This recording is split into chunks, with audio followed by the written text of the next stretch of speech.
Stop scrolling. I need you to listen to me very carefully because what happened yesterday in Davos wasn't just a political speech. It was the closing bell on the economic world as you have known it for the last 30 years. We came this close, I'm talking inches, to a genuine geopolitical crisis in the Arctic.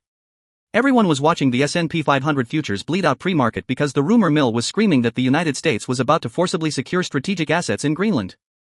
We're talking about the largest island in the world, sitting on enough rare earth minerals to power Silicon Valley for a century. Then, President Donald Trump takes the stage at the World Economic Forum. The world holds its breath. The algorithms are ready to dump stocks. And what happens? He cracks a few jokes. He insults a few journalists. He says, "No, we aren't sending the Marines to nuke." The market exhales. A framework deal is announced. The headlines this morning are all saying, "Crisis averted, Trump de-escalates, business as usual." They are lying to you. Or worse, they don't understand what they are looking at. If you think this is business as usual, you are going to get slaughtered in the markets over the next decade. Because while everyone was distracted by the Greenland drama, the real story happened in the quiet corners of Davos. The global operating system just got uninstalled. The era of polite globalization is dead and buried. What replaced it yesterday is a new, brutal game of economic survival of the fittest. And if your portfolio is still built for the 2010s, heavy on tech, light on hard assets, and betting on global supply chains, you are holding a ticking time bomb. Today, we are peeling back the layers of this deception. We're going to look at the 3 signals that prove the rules-based order is over, why Canada of all places just declared economic war on the status quo, and why the smartest money in the room is dumping paper assets to buy things you can actually touch. Let's get into it. So, let's look at what actually happened with Trump yesterday. It's January 22, 2026. The Greenland issue has been parked. But why was it an issue in the first place? You have to look at the pattern. This isn't about land. It's about the fact that the US has finally realized that you cannot build a 21st century economy on 20th century supply chains that run through hostile territory. The US wanting Greenland's minerals is the logical conclusion of an America that has stopped pretending to be the world's policeman and started acting like a ruthlessly efficient corporation. Trump's speech was the victory lap. But the heavy lifting? That started exactly 1 year ago. And most of you missed it because you were looking at the wrong headlines. Rewind to Valentine's Day, 2025. The Munich Security Conference. This is usually where European bureaucrats drink champagne and talk about unity. Vice President J.D. Vance walks in and drops a hammer. At the time, the media focused on his comments about freedom of speech in Europe. They tried to frame it as a culture war skirmish. But that was the distraction. The subtext of the Vance doctrine was brutally simple: the United States is no longer your subsidized security guard. If you want protection, you pay for it. If you want an economy, you build it yourself. It was the rudest speech Munich had ever heard. It wasn't applauded. It was hated. But look at the scoreboard 1 year later. Look at the German DAX index. Look at European defense stocks. Germany, after decades of dragging its feet, relying on cheap Russian gas and American security, finally panicked. They initiated the most aggressive rearmament campaign since the Cold War. That speech created the political permission for Germany to stop apologizing for its history and start acting like a superpower again. This is the irony of the Trump-Vance administration. For years, polite economists and friendly US presidents begged Europe to spend more money, to integrate their economies, to pull their weight. And Europe just nodded and did nothing. It took the bad cop routine, it took the threat of abandonment to actually get it done. Why does this matter to your wallet in New York or London? Because the peace dividend is over. For 30 years, you didn't have to pay for the true cost of security because the US taxpayer subsidized global shipping lanes. Companies could outsource to the cheapest location without worrying about their factories being nationalized or their ships being sunk. That discount is gone. We are seeing a massive reallocation of capital from efficiency to resiliency. When Germany rearms, when the US pressures allies to secure their own supply chains, that is trillions of dollars in government spending entering the market. But it's not going into Facebook ads or metaverse vaporware. It's going into steel, aerospace, logistics, and energy. If you bought Rheinmetall or Lockheed Martin after Vance's speech last year, you're laughing all the way to the bank. If you didn't, you missed the first wave. But don't worry. The second wave just started yesterday, and it came from the most unlikely place imaginable. If Trump being transactional is predictable, what happened next at Davos was shocking. The spotlight shifted to the new Canadian Prime Minister, Mark Carney. Now, for my American viewers, you might know Carney as the former head of the Bank of England or the Bank of Canada. He is the ultimate insider. He is the poster child for the Davos elite. He is the guy who wrote the book on ESG investing. If there was a religion called globalism, Mark Carney was its pope. But yesterday, the Pope walked into the cathedral and burned it down. In what I am calling the Carney moment, the Canadian PM stood up and effectively declared that the rules-based international order is a corpse. He called it a charade. He said, and I'm paraphrasing here, but not by much, that Canada and similar-sized economies can no longer rely on multilateral friendship circles. The United Nations? The WTO? Useless. He argued that Canada needs to look out for itself. No more saving the world. No more taking sides based on morality. He proposed a strategy of unilateral trade deals. Dealing with issues case by case. Building total self-sufficiency. This is earth-shattering. Canada is usually the polite neighbor who follows the rules. When Canada says, the rules are fake, we're going rogue, you know the system is broken beyond repair. Carney admitted what the conspiracy theorists have been saying for 5 years, the ESG-driven, globalization is good narrative was a Potemkin village. It was a fake facade propped up to make us feel good while the supply chains rotted out from underneath us. Why did he do this? Because he's seeing the same data the White House is seeing. He is following up on J.D. Vance's warning.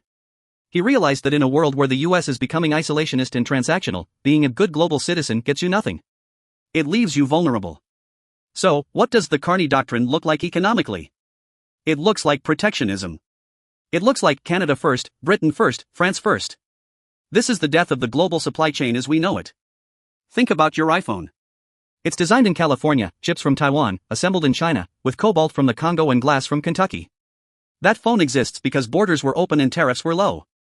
Carney is telling us that era is over. Now, nations want to own the mine, the factory, and the shipping route. This brings us to the most critical economic concept you need to understand right now, duplication of capital. For the last 40 years, we built one mega factory in China to service the whole world because it was cheap. Now, the US wants a factory. Canada wants a factory. Germany wants a factory. India wants a factory. We are moving from just-in-time efficiency to just-in-case security. What does that mean for the economy? 1. Massive capex boom, trillions spent on building infrastructure. 2. Labor shortages, we need people to build and run these new domestic plants. 3. Inflation, it is undeniably more expensive to build 4 factories than 1. You are paying a premium for security. The Carney moment is the signal that the Western world has accepted inflation as the price of survival. The central banks might talk about 2% inflation targets, but the politicians are engineering a world where 4% or 5% is the floor, not the ceiling. Let's fly back across the Atlantic to Europe. The US has turned the heat up. Canada has walked away from the table. Where does that leave the European Union? Europe is currently suffering from a severe case of economic sclerosis. It's old, it's slow, and it's regulated to death. Everyone knows this. Even the Europeans know this. Mario Draghi, the man who famously said he would do whatever it takes to save the euro back in 2012, has been screaming from the rooftops about this. He released a report recently that basically said, integrate or die. Draghi argues that if Europe wants to compete with the American juggernaut and the Asian tigers, the Eurozone nations need to stop acting like 20 small countries and start acting like one massive bloc. They need to pool their resources, merge their defense industries, and unify their capital markets. But here is the catch-22. Politics. Do you think a voter in France wants to subsidize a factory in Poland? Do you think a German pensioner wants to pay for Italian debt? The US playing the bogeyman with Trump and Vance threatening to pull the plug might be the only thing scary enough to force Europe to actually do this. We are looking at a binary outcome for Europe in 2026, Scenario A, the United States of Europe. They finally federalize. They print massive amounts of Eurobonds to fund reindustrialization. This would create a huge boom in European equities and strengthen the euro.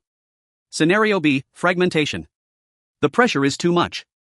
Countries like Germany and France decide to pull a Mark Carney and look out for themselves, leaving the smaller nations to rot. If I'm a betting man, and I think the US pressure works. I think we see a forced rejuvenation of Europe. It won't be pretty, and there will be riots in the streets over budget cuts and militarization, but money will flow. This is the reflation trade on steroids. You need to understand that the governments of the West are about to embark on the biggest spending spree since World War II. But they aren't spending it on welfare, they are spending it on tanks, chips, and energy grids. And that leads us to the most important part of this video. How do you trade this? If the world is breaking into blocks. If every major power is duplicating its supply chains. If we are rearming the planet. Then we are going to need a hell of a lot of raw materials. We have discussed this on the channel before, but the commodity supercycle is no longer a theory. It is a mathematical certainty. Think about it. You want to build a new semiconductor factory in Ohio? You need concrete, steel, and copper. You want to build an EV battery plant in Ontario because Mark Carney says we need self-reliance? You need lithium, nickel, and cobalt. You want to rearm the German military? You need high-grade titanium and aluminum. You want to power all of this without Russian gas? You need uranium for nuclear power and massive amounts of LNG. For the last 10 years, Wall Street hated commodities. They were dirty. They were old economy. Tech was the only game in town. Because of that, nobody invested in new mines. Nobody built new refineries. Supply is at historic lows. And now, suddenly, demand is about to go vertical because of this geopolitical shift. When you have a supply crunch meeting a demand shock, you get prices that melt faces. Here is where the wallet connection hits home. If you are sitting 100% in the S&P 500, you are exposed. The S&P 500 is weighted heavily toward tech and consumer services, companies that benefit from globalization and cheap borrowing.